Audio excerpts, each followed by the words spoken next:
Good morning, all of you. Welcome back in chemistry tutorial of floating Yansala. Take education in rhyme because lotus flourishes in slime. Today, chapter is chapter number 6, devotional part to the divine, part 3rd. Major bhakti saint and the regions associated with them. जो bhakti Saint थे वो अलग अलग reason में अपने अपने reason में मतलब काफ़ी ज़्यादा फेमस थे. जैसे बात करें हम गुरु नानक की. गुरु नानक जो कि पाकिस्तान में फेमस थे. दादू मीराबाई राजस्थान में फेमस थे. नरसिंह मेहता गुजरात में. एकनाथ तुकाराम ज्ञानेश्वर महाराष्ट्र में फेमस थे.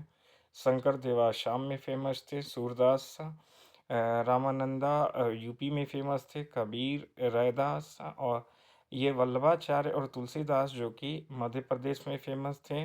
उसके अलावा हम बात करें रामदास जो आंध्र प्रदेश में फेमस थे. चैतन्य देवा जो वेस्ट बंगाल में अपने रीजन में काफ़ी ज़्यादा फेमस थे. बसावना कर्नाटका में फेमस थे. नामदेव के बारे में मैंने फ्रेंड्स बताया कि महाराष्ट्र में फेमस थे. उसके अलावा मनिका वसागर, रामानुजा, नाम अलवरा और नैम अलवर जो कि तमिलनाडु में फेमस थे. बात करें अगर शंकर देवा की, तो शंकर देवा के जो डिवोशंस थे वो एक सरना नाम धर्मा के नाम से फेमस थे और इसी नाम से उसे जाना जाता था. उस जिसका मतलब होता है supreme surrender to the one. Shankar Deva के जो टीचिंग्स थे भगवत गीता और भगवत पुराण पर बेस्ड थे. ये जोर देते इन्होंने इनकरेज किया था इस्टेब्लिशमेंट ऑफ सतारा एंड और मोनास्ट्रीज को. मतलब इन्होंने सतारा या मोनास्ट्रीज की स्थापना की थी जहाँ पर नॉलेज ट्रांसमिशन का काम होता था फ्रेंड्स. उसके अलावा हम बात करें इनके कॉम्पोजिशन की, जो कीर्तना और घोषा थे. मतलब कि कीर्तन और घोषा इनके कॉम्पोजिशन से ये इन्होंने लिखा है. अब हम बात करेंगे सूरदास की. सूरदास जो कि कृष्ण के अनुयायी थे. इनके जो कॉम्पोजिशन है जो इन्होंने कंपाइल की थी, सूरसागर, सुरसावली, साहित्य लहरी, इन हिज डिवोशन. ये कंटेम्प्रोरी थे शंकर देवा के जो असम में फेमस थे लेट 15th सेंचुरी में. इन्होंने जोर दिया विष्णु के डिवोशन पर. इन्होंने पोयम कंपोज किए आसामी लैंग्वेज में और लोगों को गा गा करके मतलब सुनाया और लोगों को प्रेस किया विष्णु की भक्ति के लिए. इन्होंने शुरुआत की नाम घरास या हाउसेस में प्रैक्टिसेस की, रिसिटेशंस एंड प्रेयर. यानी कि पूजा पाठ मतलब अपने तरीके से, या फिर ऐसा कहें कि शंकर देवा ने इन बातों पर जोर दिया कि ये जो नाम घराज हैं, ये नाम घराज या हाउसेस जिसे कह सकते हैं, ये प्रैक्टिस करें कंटिन्यूअसली टू डेट. तो इस तरीके से उन्होंने ये समझाने की कोशिश की कि कैसे मतलब विष्णु के हम भक्ति कर सकते हैं या कर सकते हैं या करेंगे. उन्हीं के तरह दादू दयाल जो कि एक सेंट थे, इनका भी ट्रेडिशन था. दादू दयाल थे, रविदास थे और मीराबाई थे. मीराबाई जो थी एक राजपूत प्रिंसेस थी जिनकी शादी जो थी मेवाड़ में हुई थी, मेवाड़ के परिवार में 16th सेंचुरी में. मीराबाई बहुत भक्ति में लीन रहती थी. उसके अलावा मीराबाई जो थी रविदास की डिसाइपल बनी. रविदास जो एक सेंट थे और वो अनटचेबल कास्ट से बिलोंग करते थे. मीरा कृष्ण की अनुयायी थी जिन्होंने बहुत सारे भजन और पोयम लिखे और इन पोयम्स में इनकी इंटेंशन डिवोशन को देखा जा सकता है. इनके जो गाने होते थे ओपनली चैलेंज करते थे norms of the upper classes को. उसके अलावे ये काफ़ी ज़्यादा पॉपुलर हुए राजस्थान और गुजरात में। ये एक यूनिक फीचर था of most of the saint is that their work were composed in regional language. मत मेनली इनके जो जो सेंट हुआ करते थे वो लोग जो है रीजनल लैंग्वेज यानी कि उस रीजन में जो लैंग्वेज बोल चाल के तौर पर इस्तेमाल होता था, ये जो साधु होते थे उसी में पोयम को कंपोज करते थे या भजन को कंपोज करते थे और उसे गाते थे ताकि लोग जो है उसे समझे और गाएं। और ये काफ़ी ज़्यादा जिस कारण से इमिनेंसली पॉपुलर हो जाते थे और ओरली ये जनरेशन टू जनरेशन ट्रांसफ़र होता था। और यूजुअली पुअरेस्ट में ज़्यादातर जैसे कि जो डिप्राइव्ड कम्युनिटीज़ थी इसमें, और उसके अलावा जो और औरतें थीं ये भी ट्रांसमिट करती थी इन सॉन्ग्स को।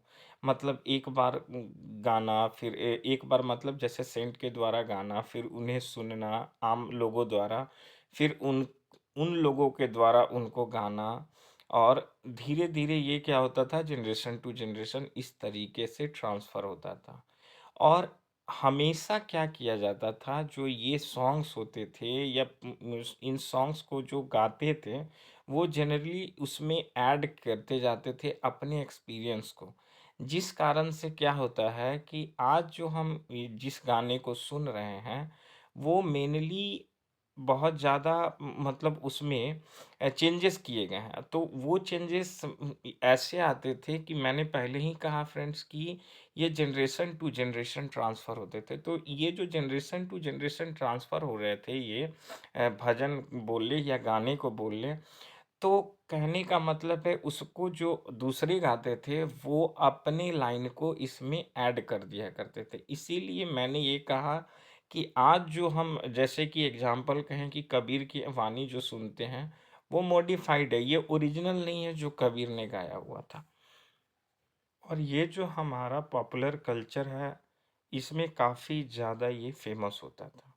उसके अलावे हम बात करें कंट्रीब्यूशंस की, जो भक्ति सेंट्स के कंट्रीब्यूशन हैं म्यूजिक को डेवलपमेंट करने की, तो सबसे पहले हम बात करेंगे जय जय देवा की, जो कि बंगाल के थे। ये इन्होंने कंपोज किया गीत गोविंद, जो कि संस्कृत में लिखा है। और इनके हर सॉन्ग जो होते थे ये रागा और ताला, मतलब उसमें राग होते थे उसमें ताल होता था, ये जो भी सॉन्ग को कंपोज करते थे इनका प्रभाव जो है म्यूजिक का और भजन कीर्तन का या और कहें अभंग का बहुत ज़्यादा लोगों पर पड़ा था। ये जो सॉन्ग्स थे ये जोर देते थे इमोशनल एक्सपीरियंस को, ट्रुमेंडस अपील को टू द कॉमन पीपल, जो कि कॉमन पीपल का होता था। मतलब कि फ्रेंड्स की ये जो सॉन्ग्स हैं ये इमोशनल एक्सपीरियंस को शो करते थे और लोगों के बीच ये अपील करते थे कॉमन लोगों की कि वो समझें उसको गाएं। उसके अलावा जो है भक्ति करें, भगवान की भक्ति करें, उनमें लीन रहें, इस तरह की बातें थी। बियॉन्ड द रानास प्लेस एक सॉन्ग कंपोज किया गया था मीरा बाई के द्वारा। ये एक सॉन्ग है कि राणा जी मैंने आपके सारे नॉर्म्स ऑफ सेम को छोड़ दिया। ये जो फॉल्स डेकोरम थे आपके प्रिंसली लाइफ के, झूठे डेकोरम यानी कि झूठी जो शानो शौकत थी मैंने उसे भी छोड़ दिया। मैंने आपके शहर को छोड़ दिया राना, फिर भी आप जो हैं मुझे मतलब अपना दुश्मन समझते हैं और मेरे अगेंस्ट हैं। Rana, you have me a cup of poison, I drink it laughing. Rana, आपने मुझे जहर दिया जिसे मैं हंसते हंसते पी गई। Rana, I will not be destroy by you. Rana, मैं आपके द्वारा डिस्ट्रॉय नहीं हो पाऊंगी। And yet Rana, why have you kept up enmity against me. आप मुझसे क्यों दुश्मनी रखते हैं या मुझे अपना दुश्मन क्यों समझते हैं? तो फ्रेंड्स, इसमें मीराबाई के इमोशंस दिखाई दे रहे हैं कि वो जो है कृष्ण की भक्ति करने लगी, और राणा जी इस बात से नाराज रहते थे कि ये भक्ति क्यों करती है, या फिर इतनी भक्ति में लीन क्यों रहती है, जिस कारण से ये जो है अनटचेबल जैसे रविदास की ये शिष्या बनी। इन्होंने राणा जी के महल को छोड़ दिया, उस प्रिंसली लाइफ को छोड़ दिया, उनके शहर को छोड़ दिया, क्योंकि ये जो थी मीराबाई, ये कृष्ण की बहुत बड़ी भक्त थी। एक क्लोज लुक लेते हैं कबीर की। A close look. कबीर जो थे 15th और 15th और 16th सेंचुरी में ये फेमस थे। उसके अलावा बात करें कि इनका इन्फ्लुएंस काफ़ी ज़्यादा था। ये कहा जाता है कि लाए गए मुस्लिम जुलाहा परिवार में, जो कि वेवर्स का काम करते थे। ये जो कि बनारस के नज़दीक एक रहते थे, सिटी ऑफ बनारस। हम लोग ये देखते हैं कि ये रिलायबल इंफॉर्मेशन है इनके जीवन का। हम लोग ये भी पाते हैं इनके बारे में, और जो जानते हैं कि इनकी जो आइडियाज़ थे, एक वास्ट कलेक्शन है उनका वर्सेस के रूप में, जिसे हम लोग साखीज और पद्स कहते हैं। मतलब साखी और पद के रूप में इनके कलेक्शन ऑफ वर्सेस को जाना जाता है, और ये कंपोस्ट किए जाते थे, और उसके अलावे गाए जाते थे, और भजन सिंगर्स भी होते थे जो कि इसे गाते थे। कुछ बाद में कलेक्ट किए गए और प्रिजर्व किए गए गुरु ग्रंथ साहिब में, पंचवानी में और बीजक में। तो फ्रेंड्स, बातें ये हैं कि ये जो थे कबीर, ये बड़ी लॉजिकल बातें करते थे, और किसी भी रिलीजियन मैटर पर तर्क वितर्क करते थे। और ये इनके सॉन्ग्स में भी देखने को मिल सकता है, जो ये कंपाइल किए हुए हैं। उसके अलावा ये जो कंपोस्ट किए हुए हैं, और ये जो भजन जैसे कंपोज करते थे, उन्हें हम गुरु ग्रंथ साहिब में देख सकते हैं, पंचवानी में देख सकते हैं, और बीजक में भी देख सकते हैं, क्योंकि उसमें इसे कलेक्शन के रूप में बाद में लिखा गया है। तो friends, in search of the true lot, compositions हैं कुछ कबीर के। जैसे वो क्वेश्चन करते हैं भगवान से या अल्लाह से, O Allah, Ram present in all living beings, have mercy on your servants O lord. O Allah Ram, मतलब आप तो सारे लिविंग बींग्स में प्रेजेंट हैं, ये एक तरह का सवाल है। Have you mercy on your servant, क्या आप मर्सी करेंगे वो लॉर्ड अपने सर्वेंट्स पर। Why bump your head on the ground, आपने क्यों अपना जो हेड है वो ग्राउंड में बम्प किया हुआ है। उसके अलावा बेद योर बॉडी इन वाटर, अपनी बॉडी को क्यों पानी में नहला रहे हैं। You will and you call your self humble, आप मार सकते हैं, और यू कॉल योर सेल्फ, खुद को हम्बल बुला सकते हैं, but your vices you council, लेकिन आपके जो वॉइसेस हैं वो तो कॉन्सील है। 24 टाइम्स जो होता है ब्राह्मणा कीप द एकादशी फास्ट, ब्राह्मण 24 बार एकादशी फास्ट करते हैं, जबकि काजी जो है ऑब्जर्व करते हैं रमजान को अम, क्यों 11 मंथ के लिए, और 12th में ये spiritual fruit, to seek spiritual fruit in the 12th। तो फ्रेंड्स, ये सारे क्वेश्चंस हैं जो कि भगवान से किए जा रहे हैं, भगवान या अल्लाह से, कि ऐसा मतलब धर्म के रूप में ऐसा अलग अलग चीज़ें क्यों हो रही है। हरि जो है dwells in the east, they say and Allah resides in the west, बोला जाता है हरि जो है ईस्ट में है, अल्लाह जो है रिसाइड करते हैं वेस्ट में। Search for him in your heart, in the heart of your heart, और search for him in your heart, आपके हृदय में ढूंढें। There he dwell Rahim Ram, तो मतलब उन्होंने ये चीज़ें पूछने की कोशिश की है कि भगवान जो कहा जाता है कि दिल में रहते हैं, तो फिर ये ईस्ट वेस्ट वाली बात कहाँ से आ गई? उसके बाद ये जो ड्वेल्स हैं रहीम या राम की, ये मतलब अलग अलग हैं या एक ही हैं? तो कबीर की जो ये सवाल थे, ये जो भी सवाल थे धर्म के अकॉर्डिंग थे, यानी कि रिलीजन के अकॉर्डिंग पूछा जा रहा है, भगवान के बारे में पूछा जा रहा है, या ये कहें कि अल्लाह के बारे में भी पूछा जा रहा है। जनरली ये क्या करते थे, किसी भी धर्म को या फिर किसी भी रिलीजन के बारे में लॉजिकल थिंकिंग वाली बातें पूछते थे कि आखिर ऐसा क्यों होता है। ये बिल्कुल भी जो चल रहे ट्रेडिशंस थे, रिलीजियस ट्रेडिशन, उसके रिजेक्शन पर हमेशा कबीर की टीचिंग्स होती थी, और ये हमेशा से उस पर कोई ना कोई आर्गुमेंट रखते थे। इनकी जो टीचिंग्स हैं openly ridiculed all form of external worship. ये एक्सटर्नल वर्शिप के बारे में टीचिंग्स देते हैं, जो कि दोनों थे, ब्राह्मणिकल हिंदुइज्म और इस्लाम पर भी थे।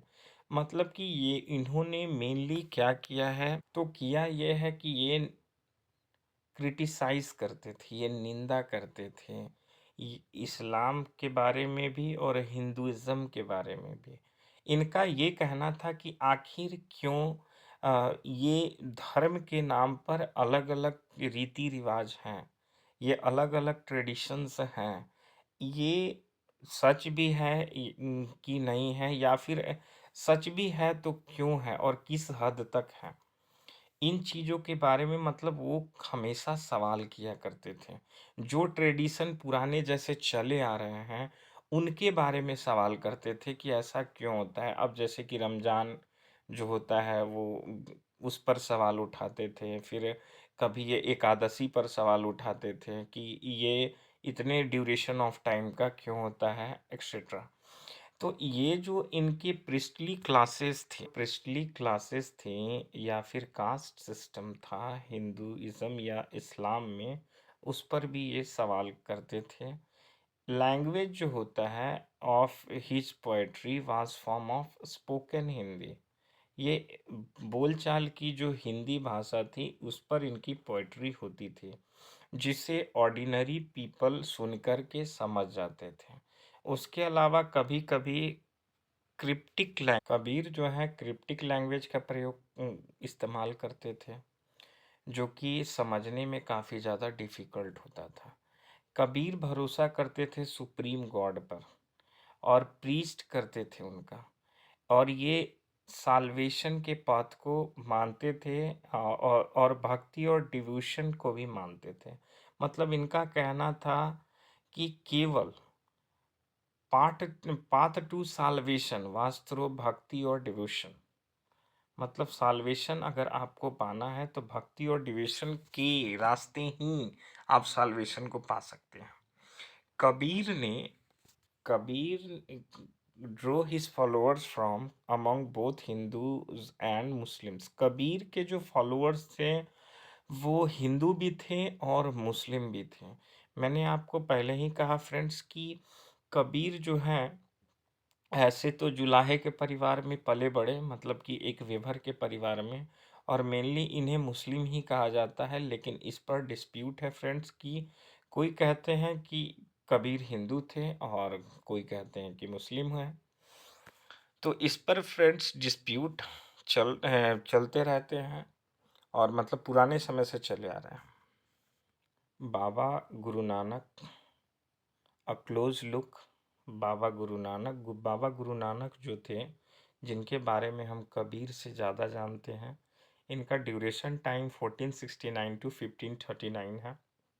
तलवंटी में इनका जन्म हुआ था, जिसे ननकाना साहिब कहा जाता है, ये पाकिस्तान में है।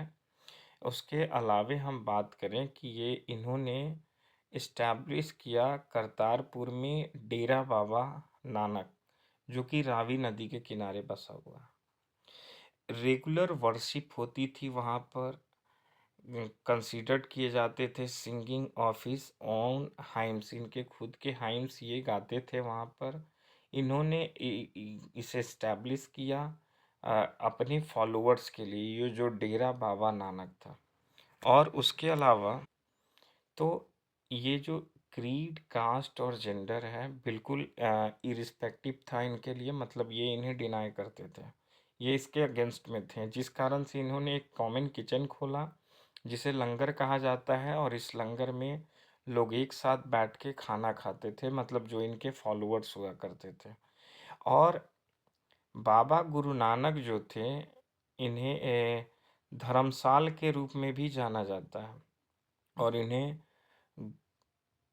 It is now known as gurdwara, मतलब अब उसे गुरुद्वारा के नाम से जाना जाता है। अ, मतलब कि फ्रेंड्स, इन्होंने एक स्केर्ड स्पेस को क्रिएट किया था बाबा गुरु नानक ने, और उसे धर्मसाल कहा गया, और बाद में उसे गुरुद्वारा के नाम से जाना गया। तो ऐसे फ्रेंड्स कह सकते हैं कि गुरुद्वारा जो होता है एक भक्ति का प्लेस होता है, जहाँ पर ये इनके जो फॉलोअर्स थे वो एक साथ आके इकट्ठा होते थे, और इनके हाइम्स को, मतलब कि गुरु नानक के हाइम्स को वहाँ पढ़ा जाता था। उसके अलावे कॉमन किचन, यहाँ पर लंगर होते थे जहाँ पर इनके अनुयायी जो थे साथ मिलकर खाते थे, और आज इसे हम गुरुद्वारा के रूप में जानते हैं। 1539 से पहले, बिफोर इज डेथ इन 1539, बाबा जो गुरु नानक थे, इन्होंने अपॉइंट किया अपने सक्सेसर को, जिनका नाम लहना था। गुरु अंगद के नाम से जाना गया इन्हें।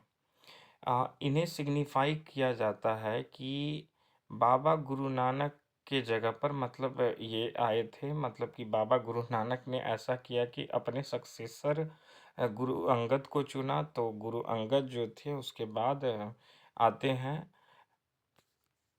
तो बाबा गुरु नानक क्या पार्ट कहते थे ये खुद को।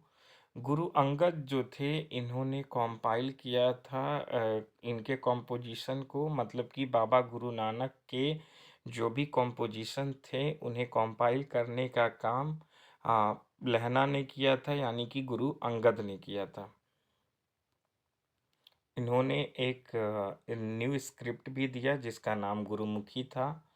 और उसके बाद थ्री सक्सेसर हुए Guru Angad, three successor of गुरु अंगद जो थे also wrote under the name of Nanak, and all of their composition were compiled by Guru Arjun इन 1604।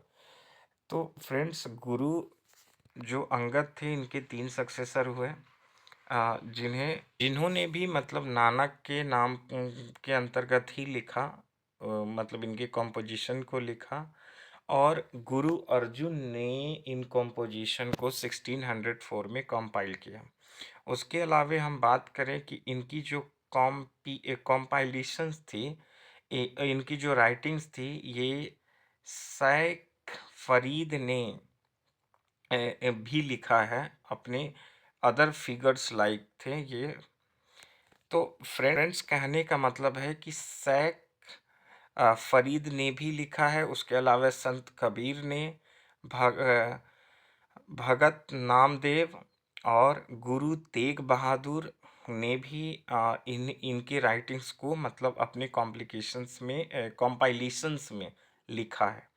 अब हम बात करते हैं कॉम्पाइलेशंस 1706 की, जो कि काफ़ी ज़्यादा ऑथेंटिकेटेड है।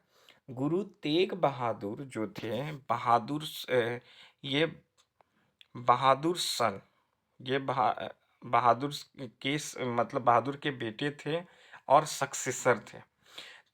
तो 1706 की बात ये कही जा रही है फ्रेंड्स, कि ये जो कॉम्पाइलेशंस थे इनके, ये गुरु गोविंद सिंह इनके सक्सेसर हुए, और इन्हें गुरु ग्रंथ साहिब के नाम से भी, मतलब इनके जो कॉम्पाइलेशंस थे उसे गुरु ग्रंथ साहिब के नाम से भी जाना गया। और ये काफ़ी ज़्यादा हॉली हॉली इस स्क्रिप्चर बनी सिखों की। तो फ्रेंड्स, गुरु नानक के जो भी कंपाइल है, मतलब उनकी जो कंपोजिशंस थे उन्हें कंपाइल किया जाएगा गुरु अंगद द्वारा, फिर उनके सक्सेसर के द्वारा, थ्री सक्सेसर के द्वारा, गुरु अर्जुन देव के द्वारा। उसके अलावा हम बात करें नामदेव, उसके अलावा गुरु तेग बहादुर कबीर वगैरह के द्वारा, और इनके कंपाइलेशंस को ऑथेंटिकेट करेंगे गुरु तेग बहादुर के बेटे और उनके सक्सेसर गुरु गोविंद सिंह। और बाद में ये जो कंपाइलेशंस होंगे ये एक किताब के रूप में उभरेगी जिसका नाम होगा गुरु ग्रंथ साहिब, जिसे सिखों का एक स्क्रिप्चर कहते हैं। और ये होली बुक है एक, गुरु ग्रंथ साहिब जो है। तो फ्रेंड्स बातें ये हैं कि बाबा गुरु नानक जो थे इनके फॉलोअर्स 16th सेंचुरी में काफ़ी ज़्यादा बढ़ने लगेंगे इनके सक्सेसर के द्वारा। उसके अलावे इनके सक्सेसर में लार्जली मतलब बिलोंग करेंगे अधिक संख्या में जो कास्टेस होंगी, ट्रेडर्स हैं, एग्रीकल्चरिस्ट हैं, आर्टिसंस हैं, क्राफ्ट पर्सन्स होंगे। उसके अलावा क्राफ्टमैन होंगे, आर्टिसंस होंगे। तो मैंने पहले ही कहा फ्रेंड्स कि ये लोग जो है 16th सेंचुरी में अचानक इनके फॉलोअर्स जो होंगे इनके सक्सेसर के द्वारा धीरे धीरे इनकी संख्या को बढ़ाया जाएगा। उसके अलावे ये लोग जो होंगे अदर ऑक्यूपेशन में यानी कि प्रोडक्टिव ऑक्यूपेशन से जुड़े हुए होंगे, ये हाउस होल्डर्स होंगे, और इनसे ये एक्सपेक्ट भी किया जाएगा कि ये फंड के रूप में अपना कंट्रीब्यूशन दे। 16th सेंचुरी की शुरुआत में रामदासपुर जो होगा शहर, जिसे अमृतसर के नाम से जाना जाता है, डेवलप्ड होगा ये सेंट्रल गुरुद्वारा के रूप में, जिसे आज हम हरमिंदर साहिब के नाम से जानते हैं या गोल्डन टेम्पल के नाम से जानते हैं। ये वर्चुअली सेल्फ गवर्निंग होगा। मॉडर्न हिस्टोरियंस जो हैं इसे रेफ़र करेंगे अर्ली 17th सेंचुरी में कि ये सिख कम्युनिटी के द्वारा as a state within the state, मतलब ये स्टेट बाय स्टेट बनाए जाएंगे। उसके अलावा हम ये बात करें कि मुगल एम्पेरर जो थे Jahangir looked upon them as a potential threat, और जहांगीर ने इसे एक पोटेंशियल थ्रेट के रूप में लिया था और उसने ऑर्डर कर दिया था कि गुरु अर्जुन को एग्जीक्यूट करो इन 1606 में, यानी कि गुरु अर्जुन को जहांगीर ही बाद में 1606 में क्या करेगा, मरवा देगा। ये जो सिख गवर्नमेंट थी, सिख मूवमेंट था, सॉरी फ्रेंड्स, सिख मूवमेंट जो था इसकी शुरुआत जो होगी ये पॉलिटिसाइज्ड होगी बिल्कुल भी 17th सेंचुरी में, और इसका जो डेवलपमेंट होगा ये कल्मिनेट होगा इंस्टीट्यूशन में। उसके अलावे ये बाद में खालसा के नाम से जाना जाएगा बाई गुरु गोविंद सिंह इन 1699, मतलब कि खालसा पंथ जो होगा इसके स्टार्ट गुरु गोविंद सिंह हैं और इन्होंने 1699 में इसे स्टार्ट किया था, और ये इसको खालसा पंथ के रूप में जाना जाएगा, जो एक पॉलिटिकल एंटिटी थी।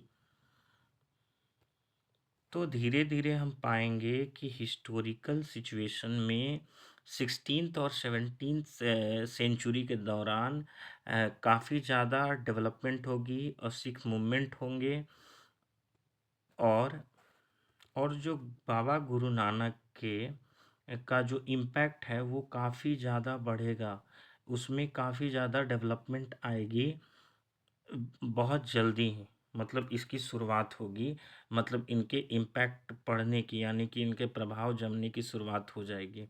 ये जोर देंगे importance of worship of one God, एक भगवान की पूजा पर ये जोर देंगे, और उसके अलावे ये इंसिस्ट करेंगे कास्ट, क्रीड और जेंडर को, जो इसमें कोई मतलब इसमें जाति का भेदभाव या किसी जेंडर का या कास्ट का रहेगा ही नहीं।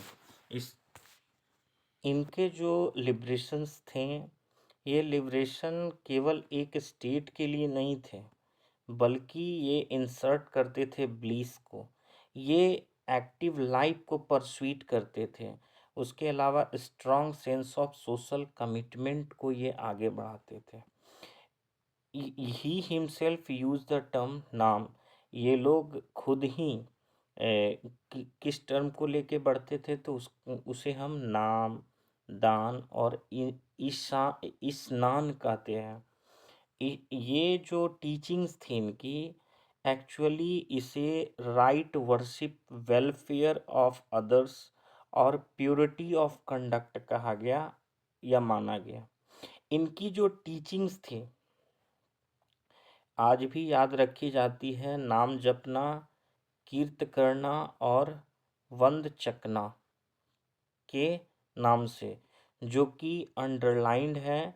इम्पोर्टेंट राइट बिलीव्स थे, वर्शिप के, ऑनेस्ट लिविंग के और दूसरों की मदद करने के लिए।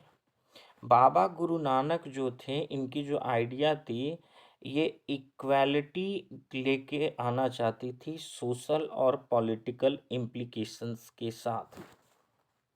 तो फ्रेंड्स, जो बाबा गुरु नानक थे, इन्होंने मतलब इक्वालिटी का जो आइडिया है उसे आगे किया, पॉलिटिकल इम्प्लीकेशंस को आगे बढ़ाया। उसके अलावे कभी भी किसी मतलब हिस्टोरियंस ने ये एक्सप्लेन नहीं किया या इनके फॉलोअर्स ने कि बाबा गुरु नानक जो है एंड और इनकी जो हिस्ट्री ऑफ द फॉलोअर्स की है या अदर रिलीजियंस का जो फिगर था मेडाइवल सेंचुरी में, जैसे कि कबीर थे, रविदास थे, दादू थे, ये जो आइडियाज़ थे ये काफ़ी ज़्यादा सिमिलर थे बाबा गुरु नानक के। तो इन चीज़ों का जिक्र मतलब हिस्ट्री में नहीं रखा गया है, लेकिन ये रखना चाहिए कि गुरु नानक जो थे ये इन्हीं के जो थॉट्स थे या आइडियाज़ थे, कबीर और रविदास या दादू से मिलते जुलते थे, जो कि मेडाइवल पीरियड्स के हैं। ओके फ्रेंड्स, आज के लिए इतना ही। कल फिर मुलाकात होगी न्यू चैप्टर के साथ। Okay, thank you.